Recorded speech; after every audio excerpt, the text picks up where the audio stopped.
Hello guys, तो हम आ चुके हैं एक नए हंटर हंटर चैप्टर के साथ। और गाइस चैप्टर 397 के साथ। तो गाइस चैप्टर की स्टार्टिंग वहीं से शुरू होती है जहाँ से वो लॉस्ट हो गई थी क्रोलो की फ्रेंड। वो एक दूसरे के साथ बात कर रहे होते हैं कि सरासा अभी तक नहीं लौटी है वगैरह वगैरह। और लेकिन क्या होता है, फिर जो वो होता है वो बताता है रीज़न क्या है कि वो पक्का टेप ढूंढने के लिए गई है। देन वहाँ पे जितने भी लोग होते हैं उन सबकी हालत पतली हो रखी होती है और वो सब क्रोलो को देख रहे होते हैं। और जो सरासा है वो कभी शो मिस ही नहीं करती, वैसे पक्का कुछ ना कुछ तो गड़बड़ है। वो सब बहुत ज़्यादा डरे हुए भी होते हैं।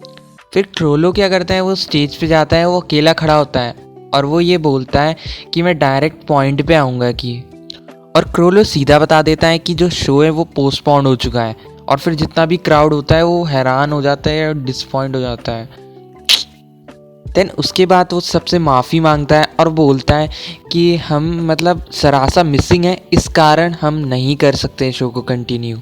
फिर जैसे ही क्रोलो ये बोलता है कि वो मिसिंग है, और उसी के बाद क्या होता है, जितना भी क्राउड होता है वो सब उसमें से एक बंदा पहले हाथ खड़ा करता है। वो बोलता है कि हम भी आपकी हेल्प करेंगे कि वहाँ पे ढूंढने में। और फिर ऐसे करते करते सारा क्राउड क्रोलो की हेल्प करने के लिए तैयार हो जाता है। बट क्रोलो क्या करता है, वो सबको शुक्रिया कहता है और वो बोलता है लेकिन नहीं, ये बहुत ही ज़्यादा खतरनाक है। और फिर वहाँ से वो भी चिल्लाता है, वो बोलता है वो भी इसमें मदद करेगा क्रोलो की। बोलता है हम सबसे पहले नैनी से बात करेंगे और नैनी के बाद हम उसके बाद मेंस यूनियन है उनकी भी हेल्प लेंगे। और अगर हम क्रोलो तुम्हारा नाम लेंगे तो पक्का हर कोई भी हमें मना नहीं करेगा हेल्प करने के लिए। फिर थिंग्स क्या करता है, वो अपनी बाइक क्या बोलता है, वो कहता है कि तुम मेरी बाइक ले जा सकते हो ढूंढने के लिए। और ये सब देखने के बाद जो क्रोलो होता है उसके दिल में बहुत ज़्यादा धक धक होती है और वो रोने लग जाता है।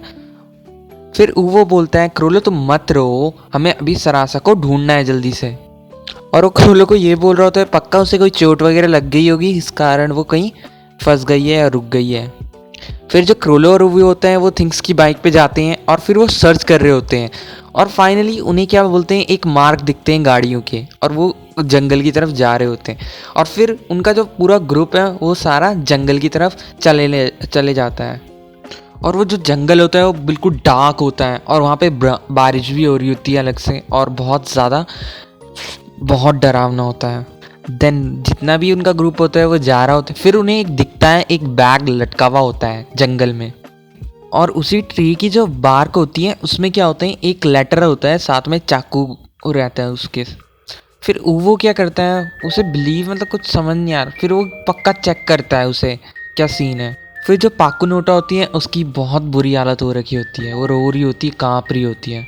और जो शीला होती है वो अपना बेस्ट दे रही होती है उसे काम करने का, पर असल में उसकी भी हालत अच्छी नहीं होती है। फिर क्या होता है, आराम से क्या करते हैं, क्रोलो उसकी तरफ बढ़ने लगता है और वो फिर बोलता है कि मैं देखता हूँ चलो।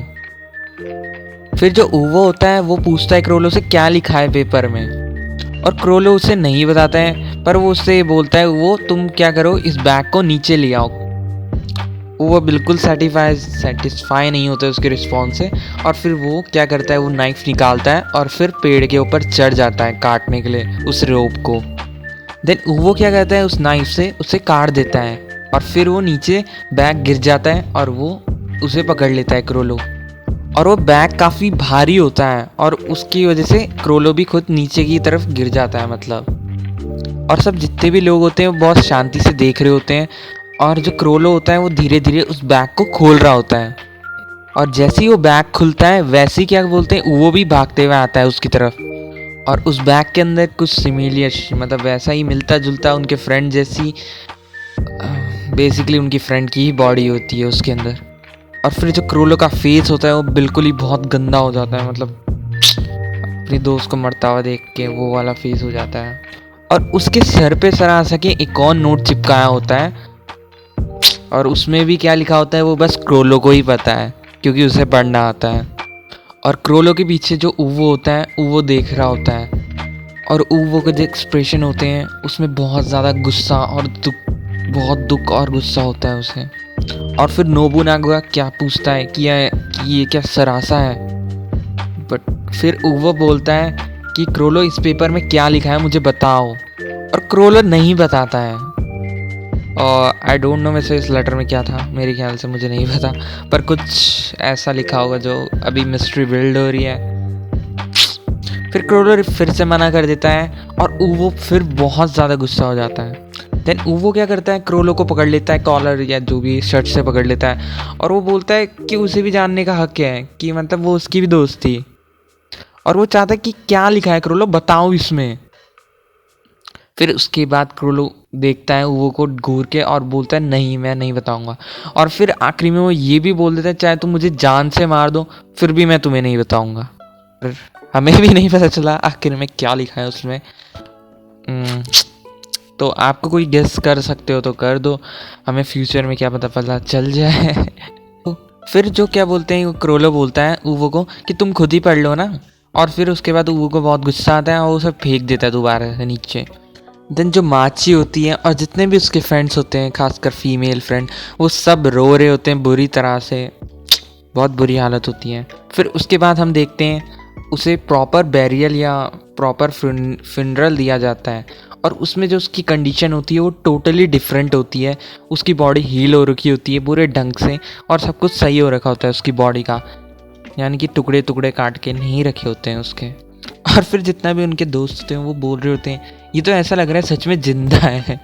देन जो फादर होते हैं वो एक्सप्लेन करते हैं, वो बताते हैं कि ये इस कारण हो पाया है क्योंकि एक लेडी ने इस पर यूज़ किया है एम्बामलिंग का और वो वुमेन का नाम है रैंको। देन वहाँ पे रैंको आती है और रैंको की जो फिगर होती है वो तो लाजवाब होती है। बेसिकली उसने ब्लैक कपड़े पहने होते हैं और साथ में क्या होता है उसने मुंह पे मास्क लगाया होता है और उसके कुछ बड़े से कान होते हैं। बाकी सब अपनी अपनी जो बेस्ट चीज़ हो रहे होते हैं वो सब मतलब दे रहे होते हैं उसे। देन वो क्या करता है, वो टेप जिस कारण वो सब एक साथ आए और जो कुछ भी उनके बीच में हुआ वो उस कारण वो उस टेप को सरासा को दे देता है। और जो माची होती है वो रैंको के पास जाती है और वो सीधा बोलती है कि मुझे भी अम्बाल करना सिखाओ। और वो बोलती है कि ये कोई स्किल नहीं है जो मैं किसी को भी सिखा दूंगी, ये एक स्पेशल पावर है, एक स्पेशल एबिलिटी है। और फिर माची क्या बोलती है, क्या ये पक्का कोई ये वो तो नहीं है जो तुम्हारी बॉडी के अराउंड एक ग्लो सा है। देन वो बहुत ज़्यादा शॉक हो जाती है कि इतनी सी बच्ची बिना ट्रेनिंग के ऑरा देख पा रही है। फिर वो माची को घूरने लगती है। हमारी ये जो बड़ी बड़ी सुंदर आंखें हैं ना, ये मुझे ज़रा मेरी स्किन को बहुत हर्ट करती है। फिर वो बेसिकली बोलती है तुम मुझे विज़िट कर सकती हो अगर तुम्हें परमिशन मिल जाती है तुम्हारी नैनी से, तुम्हारे घर से या फिर कहीं से भी। और वो बताती है तुम यहाँ से लास्ट बस लेना और मिस्टी फॉरेस्ट वैली में आ जाना। अच्छी बेसिकली सोच रही होती है ऑरा के बारे में। और बेसिकली ऑरा क्या होता है, नैन। फिर क्या बोलते हैं, क्रोलो ऊवो से बोलता है बस तुम 3 साल रुक जाओ कि मैं जब तक 14 साल का हूँगा मैं कुछ ना कुछ कर लूँगा या कुछ ना कुछ सिटी में ऐसा कर लूँगा जिससे मैं सिटी में पूरा एक प्रॉपर सिस्टम ले आऊँगा और पावर भी। फिर वो बोलता है मैं तो सीधा रिवेंज लेने जा रहा हूँ सरासा का। और क्रोलो बोलता है कि रिवेंज लेना बिल्कुल यूज़लेस है इस टाइम पे। और क्रोलो बताता है तुमने तो मेरे साथ प्रॉमिस किया है कि हम वर्ल्ड को घूमेंगे। और उसके बाद जो वो बोलता है कि घंटा कुछ नहीं होने वाला 3 सालों में, पर जो क्रोलो बोलता है कि मैं करके दिखाऊंगा। फिर जो क्रोलो होता है वो बता रहा होता है कि टेक्नोलॉजी चेंज हो रही है, कम्युनिकेशन हो रहा है, रिवोल्यूशन हो रहा है और जो इन्फॉर्मेशन है वो हर जगह अवेलेबल है, कोई भी उसे ईजिली एक्सेस कर सकता है। फिर उसके बाद क्या बोलते हैं, वो बताता है वो कि मतलब क्या कहना चाह रहे हो तुम क्रोलो। और फिर क्रोलो को लगता है कि वो जो मर्डर है वो पक्का रिकॉर्ड करा होगा उन किलर्स ने। और क्रोलो ये भी बताता है वो जो सीन वहाँ पे मेरे ख्याल से पक्का वो सब मतलब प्लान था, सब कुछ परफेक्ट वैसा कर रखा था जिस तरह से मतलब जैसे कोई फिल्म कर रहा हो या उसकी पक्का कोई फिल्म बनी हो। फिल्म का मतलब बेसिकली रिकॉर्डिंग करी हो उसकी मर्डर की और उससे उन्हें एक क्लू मिल जाएगा। एंड देन क्रोलो इंटरनेट की बात कर रहा होता है बेसिकली एक तरह से। वो कहते हैं वो पीपल मतलब रजिस्ट नहीं कर पाएंगे जो उन्होंने ये आर्ट दिखाई है किसी को मार के उसे इंटरनेट पे अपलोड करके या दूसरों को दिखा के, वो शौक ज़रूर करेंगे अपनी आर्ट को। इस बेसिकली वो क्या करना चाहता है, मीटियोर सिटी को एक सेफ जगह बनाना चाहता है क्रिमिनल्स के लिए। I don't know.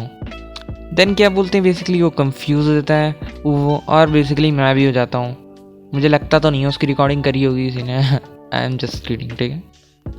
देन पीछे से क्या करते हैं, शेलनार्क आता है और वो हमें समझाता है कुछ।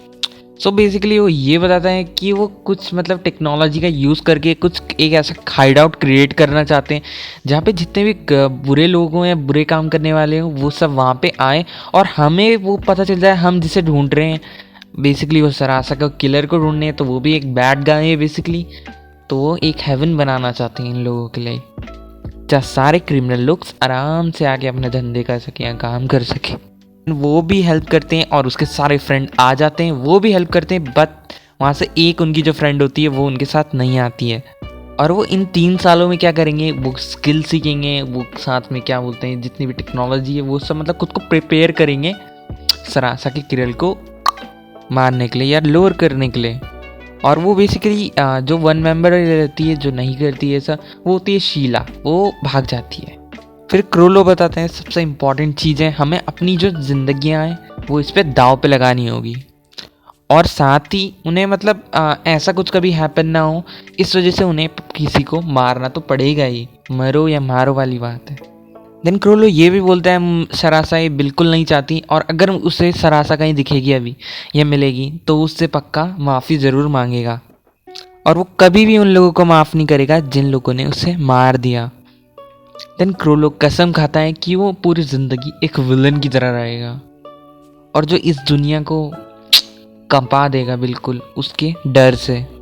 और जिन लोगों ने सरासा को मारा है अगर वो मेरे एरिया में आएंगे तो वो मतलब मारे जाएंगे और बेसिकली वो कभी आएंगे भी नहीं। देन वो उवो को बोलता है, उवो क्या तुम हमारे ग्रुप के लीडर बनोगे? और उवो मना कर देता है और वो बोलता है क्रोलो तुम हमारे लीडर होंगे। और उस दिन उन्होंने सबने शपथ खाई कि वो क्रोलो को फॉलो करेंगे मरते दम तक। और देन उसके बाद क्या होता है, टाइम स्किप होता है। अब टाइम स्किप क्या होता है, सीधा वो साल बीत जाते हैं, 3 साल या 4 साल या 5 साल समथिंग, और वो सब अपने हाइड आउट में बैठे हुए होते हैं। और फाइनली हमारे फ्रेंड टमटुप का जन्म हो जाता है यहाँ पे और यहीं पे चैप्टर ख़त्म हो जाता है। तो see you guys in the next chapter and thank you so much for fully watching if अगर कोई देख रहा है तो। और फिर उसके बाद अब मिलते हैं नेक्स्ट चैप्टर पे। See you, tata and love you all.